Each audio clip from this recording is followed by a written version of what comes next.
வணக்கம். ஜவைஜக் from Javadupatti Pudur. Power writer அப்படிங்கிற YouTube channel மூலமாக உங்களை மீண்டும் சந்திப்பு ரொம்ப மற்ற மகிழ்ச்சி. அத்தோட எங்கள் சேனலை சப்ஸ்கிரைப் பண்ணுங்கள், பெல் பட்டன் அழுத்த மறந்துடாதீங்க. அத்தோட எல்லாத்துக்கும் ஷேர் பண்ணுங்கள். அதாவது இந்த உலகத்தில் ஆயிரக்கணக்கான மருத்துவம் இருக்குது, அடிக்கிட்டே போகலாம்.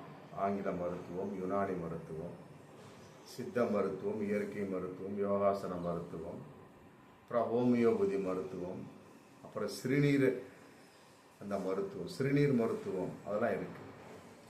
இன்னும் ஏகப்பட்ட மருத்துவம் இருக்குது. அதாவது தன்னுடைய நோய் என்ன அப்படிங்கிறத அறிந்து கொண்டு ஏதோ ஒரு மருத்துவத்தை நாம் செயல்படுத்தக்கூடிய சமயத்தில் அதில் நமக்கு வெற்றி கிடைக்கவில்லை, நலமாகவில்லை, ஆரோக்கியம் கிடைக்கவில்லை அப்படின்னா அடுத்தடுத்து ஏதோ ஒரு மருத்துவத்தை ஆதாரபூர்வமாக பயன்படுத்தி கொள்வது ஒரு மனித இயல்பு. அப்படித்தான் இருக்கணும். அது நல்ல விஷயம்தான். ஆனால் அது ஆதாரம் இருக்கணும். ஆதாரம் இல்லாமல் இல்லை நம்ம வாட்டுக்கு ஏதோ ஒன்று செஞ்சுக்கிட்டு போனால் அது சைடு எஃபெக்ட் பண்ணும் இல்லையா? அதாவது பாஜக பிரமுகர், அது இத்தனைக்கு அவர் நடிகராகவும் இருக்கிறார். பேர் பரேஷ் ராவல் அப்படிங்கிறவர். இவர் ஹிந்தி, மற்றபடி தெலுங்கு, தமிழ்லையும் நடிச்சிருக்கிறார். தமிழில் சூரரை போற்று அப்படிங்கிற படத்தில் சூர்யாவுக்கு வில்லனா வருவார். பேர் பரேஷ் ராவல்.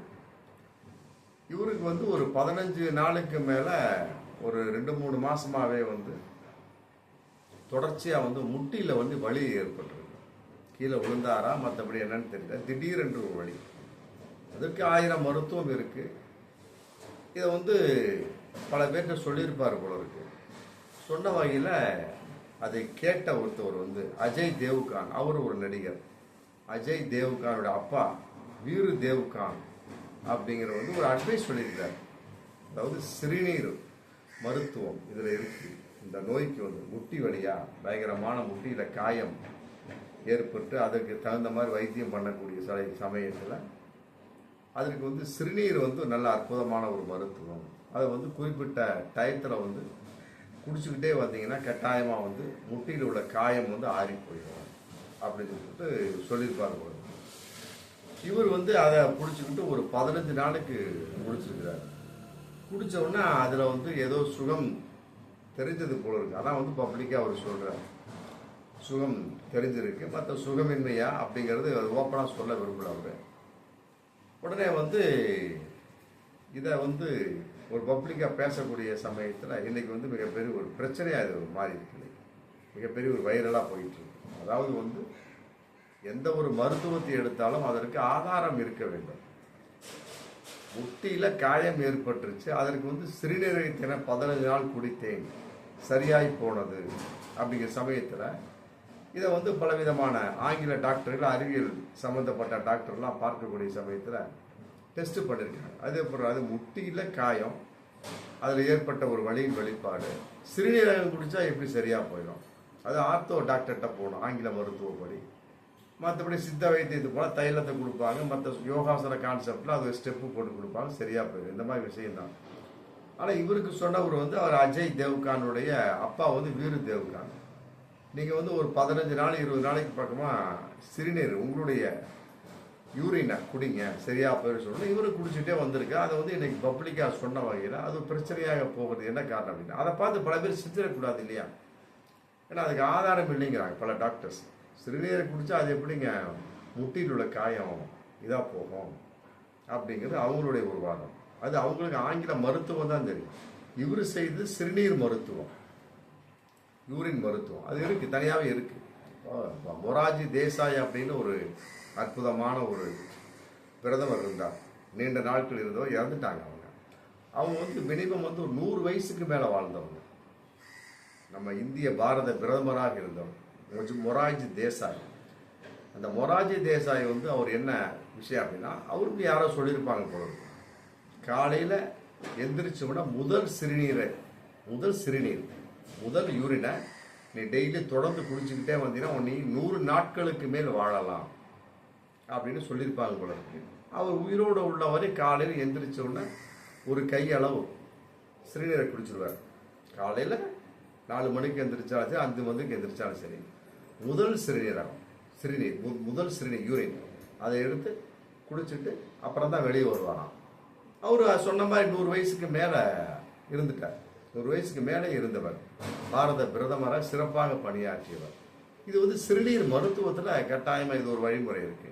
அதே மாதிரி முட்டியில் காயம் ஏற்பட்டால் அதே மாதிரி அந்த சிறுநீரை குடித்தால் அது வந்து காயத்தை சரி செய்து விடுமா அப்படிங்கிறது சிறுநீர் மருத்துவர்களை அந்த ஃபீல்டில் உள்ளவங்களை கேட்டால் கட்டாயம் தெரியும். அதே நேரத்தில் ஆங்கில மருத்துவர்கள் மற்றபடி வேறு விஷயமா அறிவியல் ரீதியாக சிந்திக்கக்கூடியவங்க என்ன பண்ணுறாங்க, அதில் ஆதாரம் இல்லை அப்படிங்கிற. அப்படி பார்க்குறப்ப பாஜக எத்தனையோ பேருக்கு கோமியத்தை குடியுங்கள் சொல்லி போட்டு அறிவுரை வேற சொல்கிறாங்களே. ஏன்னா இவரும் பாஜக தான். இது தன்னுடைய சிறுநீரை குடித்தவரே வந்து எத்தனை தடவை மாட்டினுடைய கோமியம் சிறுநீரகத்தை குடித்திருப்பார் அப்படிங்கிற கேள்வி இதில் வருது.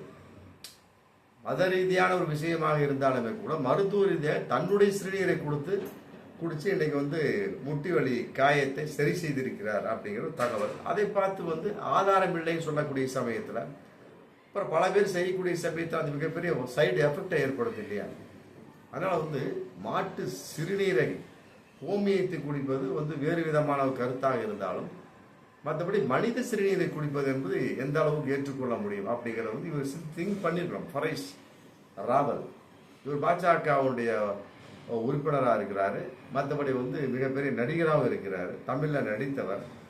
இப்படி இருக்கக்கூடிய சமயத்தில் இது இன்னைக்கு பிரச்சனையாகி சுகாதாரத்துறைக்கு கம்ப்ளைண்ட் போயிருக்கு. என்னங்க ஒரு பப்ளிக்கான ஒரு நபர் வந்து இந்த மாதிரி சொல்லிட்டு விட்டுட்டு இருக்கிறார், இதை பார்த்து 4 பேர் செஞ்சாங்கன்னா என்ன ஆகுது, மிகப்பெரிய சைடு எஃபெக்ட் பக்க விளைவுகள் ஏற்படும் இல்லையா. அதனால இவர் மேலே ஆக்ஷன் எடுக்கிறது கூட பண்ணியிருக்கிறாங்க. மற்றபடி வந்து பலவிதமான கருத்துக்களுக்கு சவால் போயிட்டு இவர் வந்து மக்களை திசை திருப்புவதற்காக வேண்டுமென்றே இந்த பதவியை போட்டிருக்கிறார். உண்மையிலே இவர் சிறுநீர் குடிக்கவில்லை அப்படிங்கிற மாதிரி பல தகவல் போயிட்டு இருக்கு. அதனால வந்து யாராக இருந்தாலும் சரி, அது பாஜகவாக இருக்கட்டும், மற்றபடி நடிகனாக இருக்கட்டும், யாராக இருந்தாலும் சரி, அவன் எதை நீங்கள் மருத்துவமாக எடுத்துக்கொண்டாலும் அதே மாதிரி தான். ஒரு குறிப்பிட்ட ஒரு 7-8 மாதத்துக்கு முன்னாலே நினைக்கிறேன், ஆமாம், சமந்தா ஏதோ ஒரு விஷயத்தில், சமந்தா கிடையாது, நயன்தாரான்னு நினைக்கிறேன், ஏதோ ஒரு ஒரு குறிப்பிட்ட நடிகையோட பேர் மறந்துட்டேன். அவர் அந்த அம்மா என்ன பண்ணியிருக்கிறாங்க, ஒரு குறிப்பிட்ட ஏதோ ஒரு விஷயத்தை இவர்களாக ஒரு யூசபிள் பண்ணி என்ன பண்ணிட்டாங்க, அதுக்கு மிகப்பெரிய ஒரு கண்டன குரலாக இழந்து இந்த மாதிரி நீங்கள் உங்கள் சௌகரியத்துக்கு வந்து மருத்துவத்தை வந்து பதிவிடாதீங்க, அதை பார்த்து 4 பேர் வந்து வேறு விதமாக நினைக்க வாய்ப்பு இருக்குது அப்படின்னு சொல்லணும்னா அவங்க வந்து அந்த பதிவை தூக்கிட்டாங்க. அந்த மாதிரி நிறைய நடந்திருக்கு சம்பவம். அப்படி இருக்கக்கூடிய சமயத்தில் இந்த மாதிரி மருத்துவம் ஆரோக்கியம் வரக்கூடிய சமயத்தில் இது நமக்கு மட்டுமே பயனுள்ளதாக இருந்ததா அப்படிங்கிறதெல்லாம் விட எல்லோருக்கும் பயன் அடையக்கூடிய அளவு இருக்குமா அப்படிங்கிற பார்த்து தான் பதிவிடணும். ஏன்னா கோமியம் மாதிரி இவர் வந்து தன்னுடைய சிறுநீரை கொடுத்துருக்கலாம். அதே நேரத்தில் கோமியத்துக்கு சிறுநீர் நிறைய வித்தியாசம் இருந்தாலும் கூட ஒருவேளை எதற்காக இவர் வந்து கோமியம் குடிக்கக்கூடிய ஒரு கட்சியில் இருந்து கொண்டு தன் சிறுநீரை குடித்தார் அப்படிங்கிற ஒரு கேள்விக்கு விடை இருக்கு. ஆனால் அது எந்த அளவுக்கு பப்ளிக்காக வரக்கூடிய சமயத்தில் எல்லா மக்களும் உதவுமா அப்படிங்கிறது நம்ம பார்த்து தான் திங்க் பண்ணணும். ஏன்னா இது மருத்துவம். ஆமாம், நம்மளை பார்த்து இன்னொருத்தன் செய்வான், இன்னொருத்தவங்க பார்த்து இன்னொருத்தன் செய்வான். அப்படிங்கிறப்ப எவனோ ஒருத்தன் மூளையில் முடங்கி கிடப்பான். அவனை டெஸ்ட் பண்ணி பார்த்தோன்னு வச்சுக்கலாம், என்னப்பா நான் 8 மாசமாக சிறுநீர் குடிச்சிருக்கேன், எனக்கு இந்த மாதிரி நோய் வந்துருச்சு அப்படின்னு என்ன பண்ணுவீங்க? அதனால் பப்ளிக்காக இருக்கட்டும், பப்ளிக் இல்லாமல் இருக்கட்டும், யாராக இருந்தாலும் சரி, ஒரு மருத்துவத்தை வெளியில் சொல்லும் போது பார்த்து சொல்லுங்கள். உங்களுக்கு மட்டுமே அது உரித்தாகும் பட்சம் அதை பயன்படுத்திங்க, வெளியில் சொல்லாதீங்க. சொல்லக்கூடிய சமயத்தில் அது அறிவியல் பூர்வமாக மருத்துவ ரீதியாக ஆதாரமாக இருக்குதா என்பதை பார்த்து சொல்லுங்கள். அதுதான் வந்து மக்களுக்கு பயனை கொடுக்கும். பார்ப்போம் மீண்டும் அடுத்த வீடியோ. நன்றி.